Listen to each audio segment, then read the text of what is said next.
Hello, ladies and gentlemen, and welcome to my channel, Life with the LVAD. And I know y'all looking at me like this dude can't have an LVAD on because he's not wearing the vest. No, I'm not wearing the vest today. I've actually, through looking at other YouTube and TikTok channels, I actually came across another more comfortable and actually a little safer way to wear your LVAD where your cords aren't get out exposed. You don't have to worry about them getting snagged on nothing. Your pets jumping up and grabbing them, kids pulling on them, asking you what's this. And in a minute, I'm gonna stand up and I'm gonna show y'all how I wear my LVAD. But like I say, welcome to the channel. This is the first video of many to come. This is gonna be called Life with the LVAD. Um, I had my surgery September 27th, 2023. Um, September 29th, I went to double organ shutdown. Kidneys and liver stopped working, so I was touch and go for a while. I was re-incubated with the breathing tube, and I was out of it for the better part of a week before I came to. Family and friends didn't know if I was going to make it or not. So I just feel it's my obligation to help others that are living with the LVAD. And if you're watching this channel and you don't know what an LVAD is, it's a left ventricle assist device. Happens is the left side of the heart quits working properly. Mine was enlarged and wasn't pumping the fluid off. I was retaining fluid, shortness of breath, trouble sleeping, couldn't walk very far, couldn't do much of anything. So I was diagnosed with congestive heart failure. And after trying all kinds of medicines, the doctors at first wanted to do what's called a Barostim, but the guarantees on living long with that just weren't um, what they wanted to see. And one doctor even said after I went through my ordeal after the surgery, he's glad that he didn't do the Barostim first, that they went ahead with the LVAD. So I said I had my surgery September 27th. So I am still kind of a rookie to the VAD. So I've been kind of just doing my research, trying to find other more comfortable ways to wear this thing. Because having something like this around your shoulders with batteries that can add about 8 pounds to your weight, um, it's not comfortable all the times. You know, then you got the neck strap for the controller. So it wasn't very comfortable, you know, and I can even lay down without taking the batteries off and plugging up now the way I wear it, without anything pulling on my back, my shoulders, without having to slip out of the vest and when I'm rolling over the wrong way, pulling the drive line out. And I'm explaining all these moving parts I'm talking about and actually show them to you uh, as we go through this video. Um, but yeah, so my diagnosis with congestive heart failure, I'm only 42 years old. Now, there were actually people younger than me on the floor with me while I was in the hospital. The first guy I met before I had my surgery, the patient ambassador I met, his name is Tyrell, a great guy.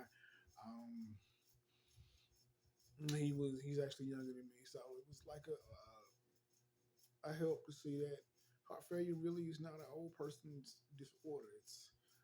It can be what's my word I'm looking for?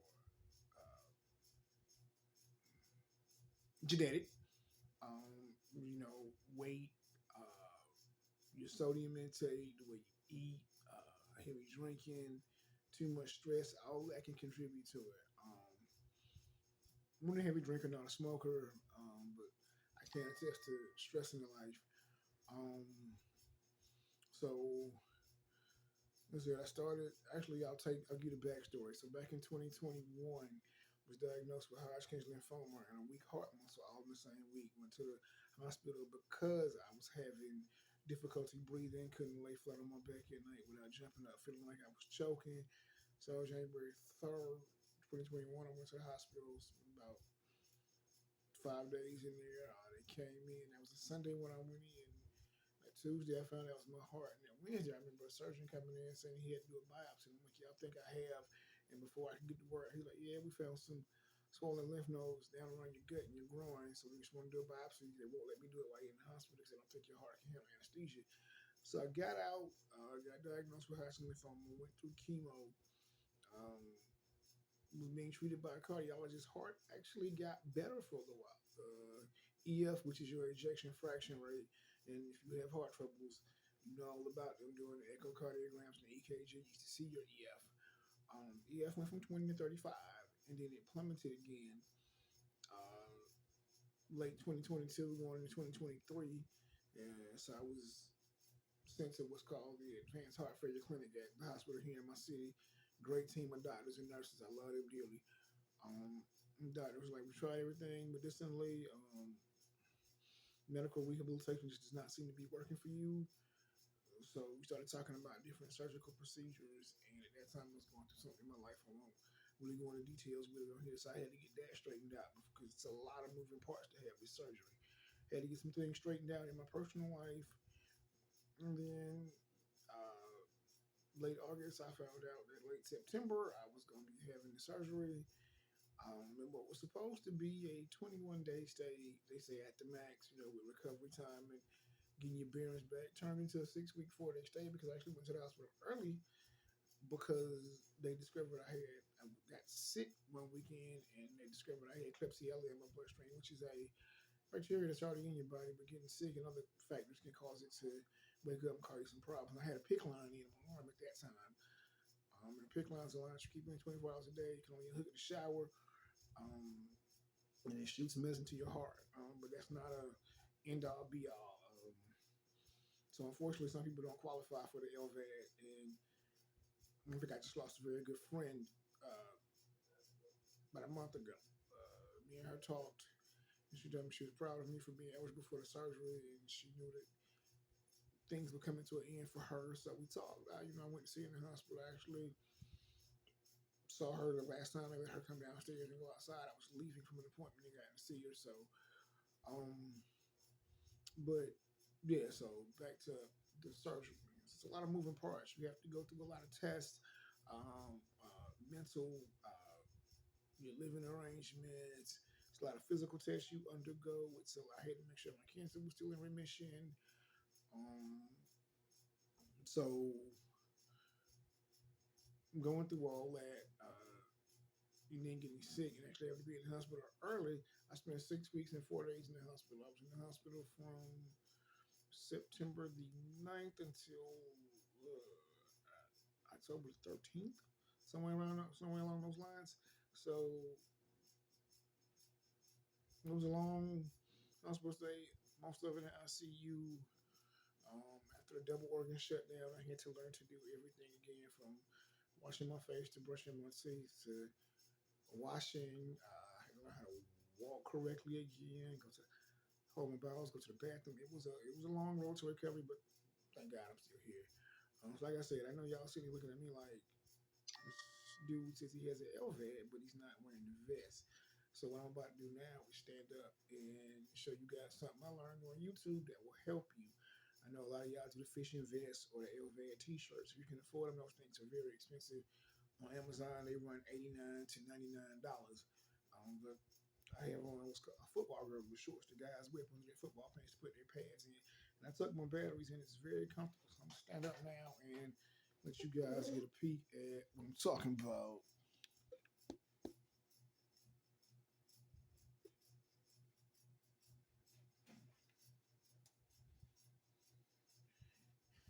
Put this vest down. So this is the football girdle. I have a 6-pocket girdle. Most people will put the controller in the cup pocket, but that wasn't comfortable for me. So my controller is down here where you would actually put the thigh pads at. This is the controller to the LVAD. Then I have a battery in each hip pad pocket. One battery here, one battery here, and it's not pulling on the drive line here.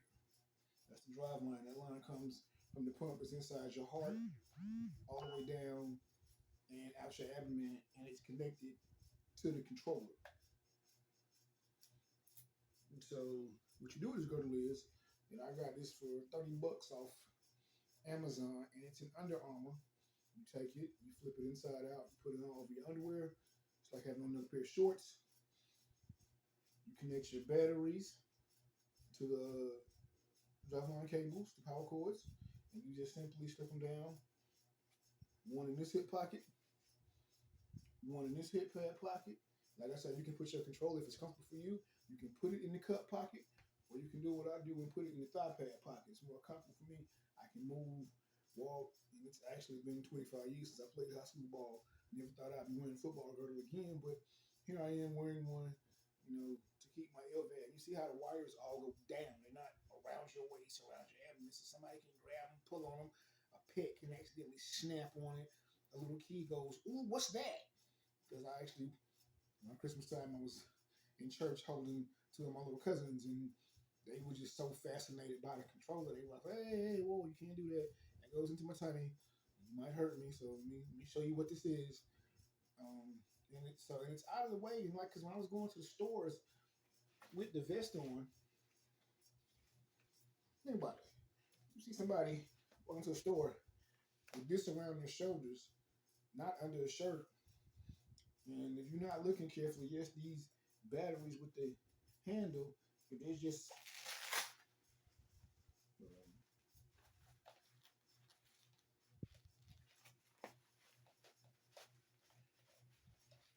in the vest pocket like so. I look like I'm armed or I got a bomb strapped to me.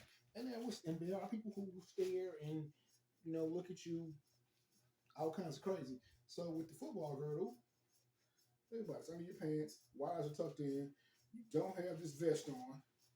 You are now incognito, looking like a normal human being out in the world, as long as your pants don't give off an imprint or a bulge.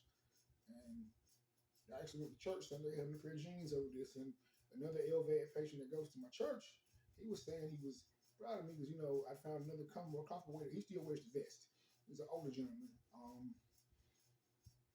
He said, I don't even see the battery imprint. He's like, where is it? I was like, man, on each side, and the controller's down here on my thigh. So that's how I wear mine. That's a comfortable way for me to wear it, be comfortable, still be able to move. Because I've actually gained some size in the shoulders just by carrying around that weight on my shoulders since September until I actually learned about this girdle, and I just got it about 2 weeks ago. So you're talking about 9 months of every day having about 8 pounds on my shoulders. But yeah, that is a comfortable way to wear the LVAD. And that's how I wear mine daily now. And the good thing about a girdle is it's not a pair of underwear. You wear it over the underwear. As long as you're not super sweaty, which you shouldn't be getting super sweaty with the LVAD because of that driveline dressing. And with all the medicine you're on, especially the blood thinners, wouldn't advise just being out in this. If you're in the South, I wouldn't advise being out in this heat. Heat index in my city today is gonna be 10. It's gonna be 96, but feel like 107. Tomorrow it'll be something like 96 and feel like 111. So it's gonna be hot. So be careful, stay hydrated, take your medicine the way you're supposed to. Life with the LVAD does not have to be bad. I'm back to doing a lot of things that I like to do. Going fishing, I'm walking better. My stamina is up. Breathing better. So I just wanted to make this series of videos to show everybody that life with an LVAD is not a death sentence. It's actually, I feel like a new man. Life is actually better for me now. I'm not on all the diuretics and water pills, so I'm not urinating, and still got ankles and feet and calf muscles that look like ham hocks and stuff, with all that fluid being retained. Stomach's not as tight and not as hard and painful because you backed up with fluid.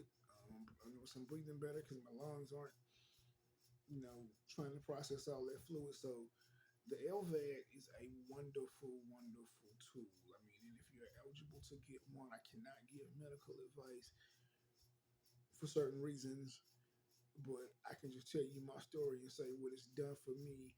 And yes, I am looking to have a transplant. I have to be 5 years cancer free, 5 years out of chemo, and so July the 8th, I'm at 3 years, got 2 more years to go. Yeah, it was a little salty at first about not being able to go swimming or go to the beach and get in the water, sit in the hot tub, sit in the tub of water at home. I was, but you get used to the changes. You get used to life. It's a lifestyle change. It's like anything else, like the weight loss surgeries and all that. It is a lifestyle change. and you just got to roll with the punches until you're eligible to get a transplant, or you decide to stick with the LVAD until time is up. So, and when I say time being up, there are people I've run across 7, 10, 12 years LVAD, still loving life. I'm a pediatrician from when I was a childhood. Uh, he has one older gentleman. He walks around the hospital. He's retired now, but he walks around the hospital voluntarily talking to LVAD patients fresh out of surgery. I remember when he came in my room, I didn't even recognize him until I saw him again in the spring. We have spring flings and Christmas get-togethers for the LVAD patients here in my state. At the hospital that does them. So me and him talked, and when I realized who he was, we talked about him being my pediatrician back during my childhood. Um, and it's a wonderful network of people out there that you can lean on if you have an LVAD. It's it's a great system to network in. Like I said, a young man came and spoke to me that was younger than me that has his. I think he's eligible for the heart transplant now. So I wish him the best. I met a lady who similar to me went through the LVAD. She said she got cancer while she had hers in. So, but she's had her heart transplant and she's doing great. So life doesn't end with the LVAD surgery. It actually starts over. And I'm getting it's a lot to go through, and some days you have your good days and bad days. Some days I don't want to get out of bed until a certain time because you're tired. Um, but there are some days you just feel like I got all the energy in the world, and those are the days you will appreciate having the LVAD. So if you have one, don't look at it as the end of the life. If your doctor has told you need the surgery, to contemplating, like I said, I can't say do it or don't do it for reasons because I don't work for the company that makes these, but I am on the ambassador list, so I'm not allowed to tell you yay or nay either way.